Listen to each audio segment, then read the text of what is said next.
Is college S&C dying? Lots of less interns at the college level and more people leaving for tactical or private sector.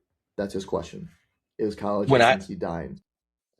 when I saw this one come through, I was like, this is going to be such a good question to talk about. I think in a little bit, yes.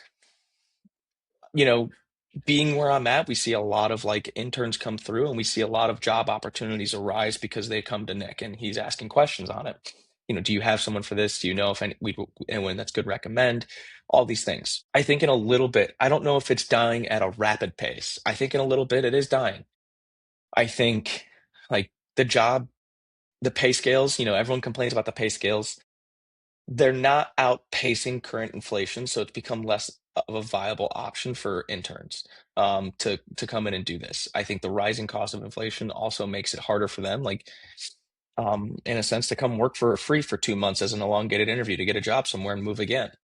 However, I think we've just simply reverted a little bit to, the 2010, 2011 kind of space where kids graduate high school and they think, I deserve a job, I'm going to get a job. I have no experience, but I just know that I'm ready, in that sense. I think we've reverted a little bit to that, and maybe that's a college degree type of thing because this is a job field where you need a degree, and maybe that's one of those things where you know they're kind of getting pumped up again of like you are ready to go have a job, and you should have people lining up at the door to hire you. So when they get the internship, they get I don't want to say like they're taken aback, but like they're like, oh, work for free. I thought I was ready, and they just kind of say no, you know. But then you kind of go on the flip side, and we have some interns that, you know, they were looking for opportunities, and we brought in four on, the last little bit here on the last stretch of this semester. We're bringing them in for this next one, and some of them have had jobs, like full-time gigs, and they were like, I need to get out, and I want to of where I'm at, and I want to get into college, and I want to do this. So it's hard because I think it's not dying at like I said, it's not dying as fast and as rapid as we had thought. I do think it's starting to slip. And if something doesn't course correct in the next couple of years, I think it's going to be less and less and less and less. Yeah. I'm coming from a little bit different perspective since I'm not in college right now. I will say I think people are becoming more, I'll say that they weren't open to like private sector and professional before, but I think if you started in college, you were around other people who were also in college and there was kind of like a stigma around all like private He's sectors quitting to and go to that private.